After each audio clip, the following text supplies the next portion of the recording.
अपनी पिछली वाली क्लास का लास्ट क्वेश्चन था और इसमें कुछ कन्फ्यूज़न था। ठीक है, तो एक बार वापस देख लेते हैं। और जो मैंने बताया था उसमें आंसर वही है, बस कन्फ्यूज़न था उसको दूर कर देता हूँ। कि जैसे कि रसोई में जिस गैस का उपयोग किया जाता है वह द्रवित पेट्रोलियम गैस है, जिसे बोलते हैं एलपीजी। तो कभी बार ये भी पूछ लेता है, एलपीजी का फुल फॉर्म होता है एलपीजी, लिक्विड पेट्रोलियम गैस होता है। ठीक है, इसका फुल फॉर्म, और हिंदी में बोलते हैं द्रवित पेट्रोलियम गैस। ओके, तो अपने पास किसी सिलेंडर में एलपीजी गैस है।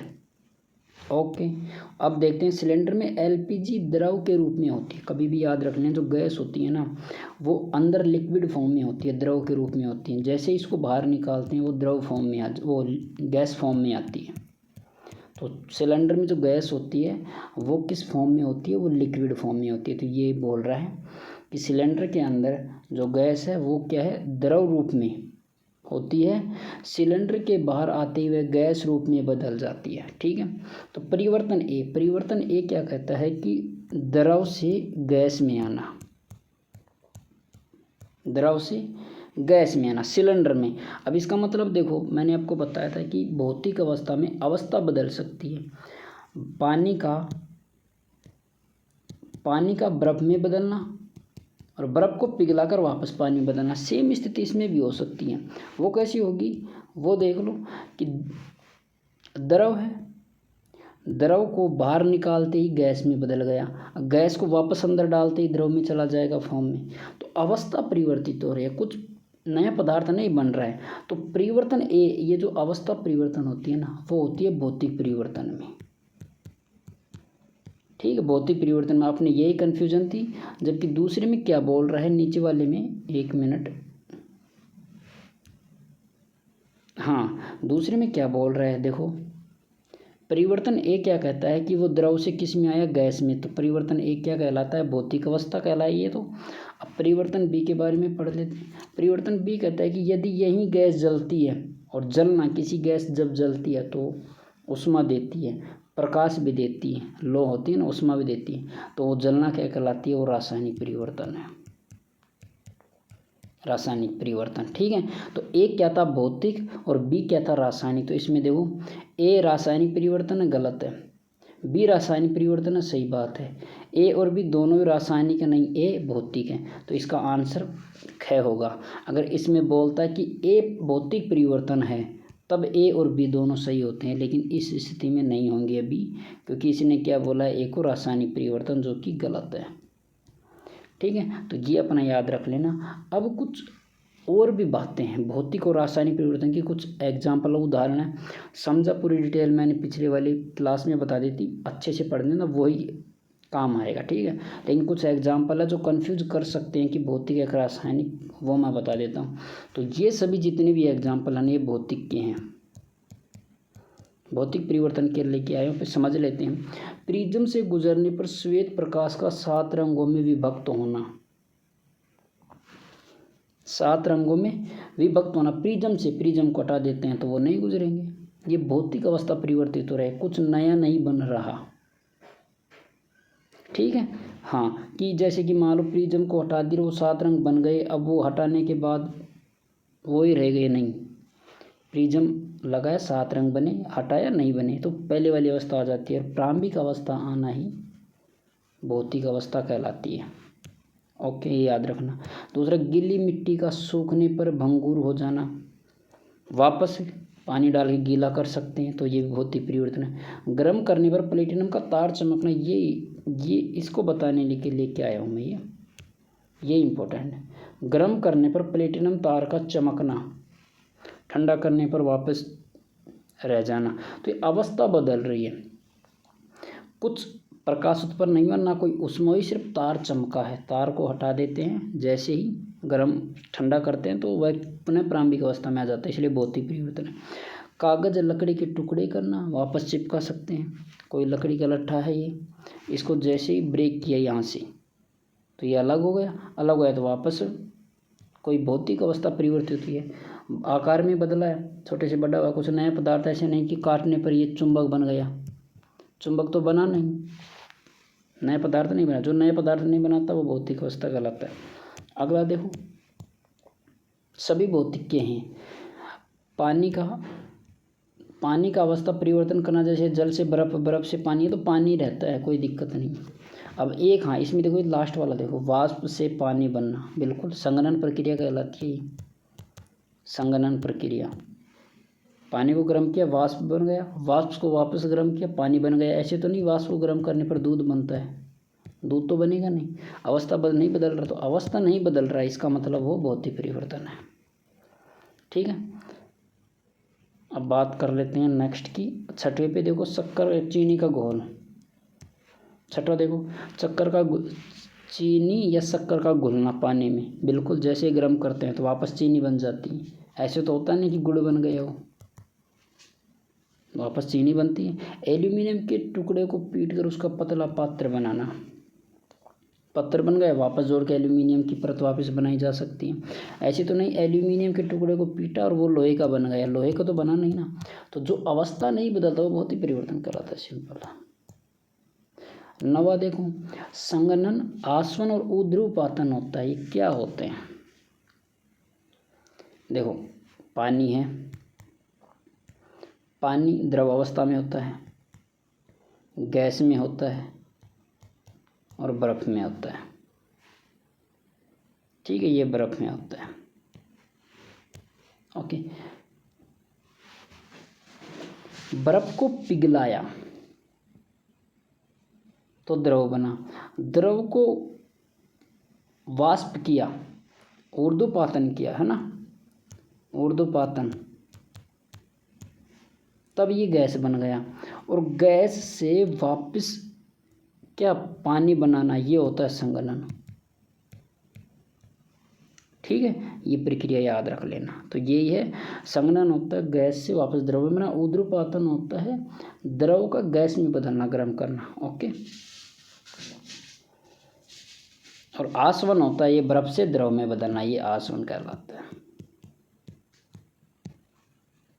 नवा देखो, नवा क्या कहता है, चौक के टुकड़े का चूर्ण बनाना, चूर्ण से वापस चौक बनता है। ऐसे तो नहीं चौक का चूर्ण बन गया, चूर्ण चौक का नहीं रहा, वो लोहे का बन गया, ऐसे तो होगा नहीं। अवस्था बदली है, अवस्था कैसे, पहले ठोस था भंगूर हो गया। ठीक है, बल्ब का जलना,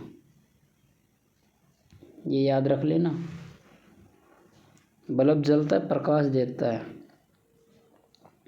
बल्ब जलता है ऊष्मा देता है। ठीक, लेकिन बल्ब फिर भी भौतिक अवस्था में आ रहा है, क्यों आ रहा है ये समझ लो। देखो, भौतिक अवस्था क्या कहलाती है, किसी भी पदार्थ का अपना रंग, अवस्था, भौतिक परिवर्तन होना, कोई नया पदार्थ नहीं बनना। ठीक है, तो जब कोई पदार्थ ही नया नहीं बन रहा तो भौतिक अवस्था है कि बल्ब का जलना प्रकाश उत्पन्न करता है।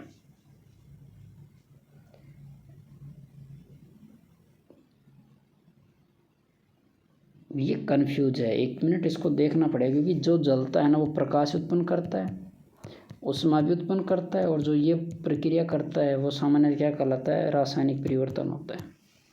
ठीक है, देखना पड़ेगा 10वें को एक बार। स्प्रिंग की आकृति में बदलाव हो तो कोई दिक्कत नहीं, स्प्रिंग को खींचो वापस सिकुड़ो, स्प्रिंग रहती है। ठीक है, सोने, लोहे, कांच, मोम का पिघलना, बिल्कुल कोई चीज़ पिघलती है ना, मोम को वापस भी पिघले हुए मोम को वापस ठोस बना सकते हैं, कोई दिक्कत नहीं। लोहे का चुंबक में बदलना, चुंबक तो गुण खत्म करने पर वापस लोहे में बदल जाता है।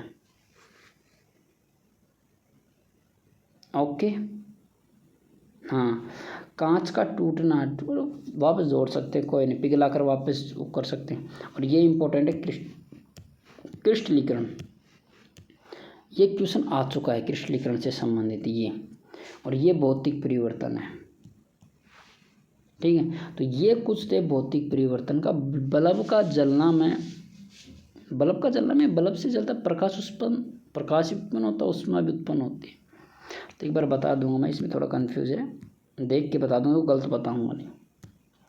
नेक्स्ट है अपने रासायनिक परिवर्तन। रासायनिक परिवर्तन वही परिवर्तन होता है जिसमें नया पदार्थ बनता है, जो प्रक्रिया वापस पुनः प्रारंभिक अवस्था में नहीं आ सकता, नया पदार्थ बन गया, प्रक्रिया रुक गई, वो होता है रासायनिक परिवर्तन।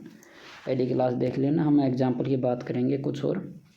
देखो, इसमें बोल भी रहा है, ऊष्मा, प्रकाश अथवा किसी अन्य प्रकार के विकिरण का निर्मुक्त होना या उनका अवशोषित होना ही क्या कहलाता है? रासायनिक परिवर्तन। रासायनिक परिवर्तन, ठीक है। तो देखो इसमें ऊष्मा और प्रकाश है, इसलिए मैं बल्ब का जलना बोल रहा था। दूसरा, जिसमें ध्वनि उत्पन्न होती है, ठीक है, वो क्या रासायनिक परिवर्तन दर्शाता है। जिसमें गंध में परिवर्तन होना अर्थात किसी नई गंध का बनना, किण्वन द्वारा शराब का बनना, शराब किण्वन, वो सड़ाया गलाया जाता है, उसे किण्वन प्रक्रिया बोलते हैं, ठीक है। मैग्नीशियम के फीते का जलना, उसके बाद वो जल जाता है ना, और फिर वापस नहीं रहता वो। पटाखों का विस्फोट होना, पटाखे जब छूटता है तो वापस पटाखा नहीं रहता, उसे दोबारा यूज नहीं कर सकते, ठीक है। इसलिए पटाखे के छूटने में प्रकाश उत्पन्न होता है, गंध भी उत्पन्न होती है और आवाज़ भी आती है, ठीक है। और वैसे याद रखना, जो पुनः अवस्था नहीं बनाए जा सकते वो रासायनिक परिवर्तन है। मैग्नीशियम के फीते को जलाया जाता है, जलने के बाद वापस वो फीता नहीं रह पाता। किण्वन द्वारा शराब का बनना, जिस प्रक्रिया में शराब बनती है, शराब से वापस वो नहीं लाया जा सकता, ठीक है। भोज्य सामग्री का बासी हो जाना, जब बासी होती है, बासी सब्जी को, रोटी को पुनः फ्रेश नहीं किया जा सकता, ठीक है। वापस अच्छा खाना नहीं बनाया जा सकता, बासी होगी तो वो खराब ही होगी, वरना रीयूज कर सकते थे। कोयले, ईंधन या लकड़ी का जलना, जो जली गई वो तो राख बन गई, राख से कभी लकड़ी नहीं बनती है, तो जो प्रारंभिक अवस्था में नहीं आ रहा वही रासायनिक परिवर्तन है। रासायनिक मतलब कुछ नया पदार्थ बना, लकड़ी जल गई तो राख बन गई, तो राख नया पदार्थ है। द्रवित पेट्रोलियम गैस का दहन, जो दहन ही हो चुका वो वापस क्या लिक्विड में आएगा। लोहे पर जंग लगना, लोहा संक्षारण होता है, जंग लगने की प्रक्रिया होती है, जिसमें ये याद भी रख लेने, कभी कभी बार पूछ भी लेता है, मैं बता देता हूँ आपको। जंग लगने की प्रक्रिया में क्या होता है, जो Fe है ना, वो नमी से क्रिया करता है ऑक्सीजन, और ये बनाता है Fe2O3, फेरस ऑक्साइड बनाता है, ठीक है। Fe2O3 फेरस ऑक्साइड, और यही होता है जंग, ओके। तो जंग लगना होता है, संक्षारण हो जाता है, लोहा पहले जैसे नहीं रहता। अगर लोहे को काटने की बात बोलता तो हम मान सकते थे कि भौतिक परिवर्तन है, इस पर जंग लगना बोला है, ओके। अगला देखो, काटने के पश्चात सेब का भूरा रंग होना, ये रंग परिवर्तन भी रासायनिक परिवर्तन को दर्शाता है, ओके। दूध से दही बनना, दही से वापस दूध नहीं बनाया जा सकता। दूध का फटना, बिल्कुल सही है, फटे हुए दूध से वापस दूध नहीं बना सकते। तो जो पुनः प्रारंभिक नहीं होता, देखो दूध का दही में बदलना, नया दूध से दही बन गया, नया पदार्थ बना, तो ये रासायनिक परिवर्तन है। और श्वसन प्रक्रिया, ये इम्पोर्टेंट है, जो सांस हमने खींची, बाहर CO2 छोड़ा है, तो वो तो गई, वो तो यूज हो गई, उससे वो बार बार वो नहीं आ रही, ठीक है, दूसरी श्वास ली हमने। तो ये थे कुछ एग्जाम्पल हमने जो भौतिक और रासायनिक परिवर्तन से संबंधित थे। इसमें एक अपना रह गया बल्ब का जलना, वो मैं बता दूंगा देख के, ठीक है, गलत नहीं बताऊंगा। इसमें क्रिस्टलीकरण पूछा हुआ है, और क्या क्या पूछा हुआ है मैं वो भी बता देता हूँ आपको। गीली मिट्टी का पूछा हुआ है ऑलरेडी, ठीक है। ये ऑप्शन वाला है ना जो श्वेत प्रकाश का, ये भी पूछा हुआ है इसने, तो ये लगभग लगभग पूछे हुए हैं। और ये भी क्वेश्चन याद रखना, ये बुक के हैं, और पूरा कंप्लीट समझना है तो पहले वाली वीडियो देखना भौतिक और रासायनिक परिवर्तन का, ठीक है। तो ये याद रखना, नेक्स्ट क्लास में मिलते हैं अपना। उसमें कुछ प्रक्रियाएं जैसे कि अपचयन, उपचयन अभिक्रिया है, ऑक्सीकरण अभिक्रिया है, इसी चैप्टर में आएगी वो, ठीक है। इसके बाद अपना क्या क्या रह गया है, इसको छोटा कर लेते हैं एक बार। हाँ, उपचयन अपचयन हो गया, ये बच गया, ये बच गया। अगले में हम बात करेंगे ऊष्मा शोषी ऊष्मा छेपी अभिक्रिया, ऊष्मा शोषी ऊष्मा छेपी, ये कुछ रिएक्शन और बच रही हैं, इनके बारे में अच्छे से समझेंगे, फिर अपना कंप्लीट होगा ये L1 के लिए, तो इनफ होगा ये। वैसे पद बहुत कम आए, ठीक है, तो L1 के लिए इनफ होगा ये, तो ये याद रख लेना। और PDF भी मिलेगी अपने टेलीग्राम ग्रुप पे, एक क्लास और के नाम से,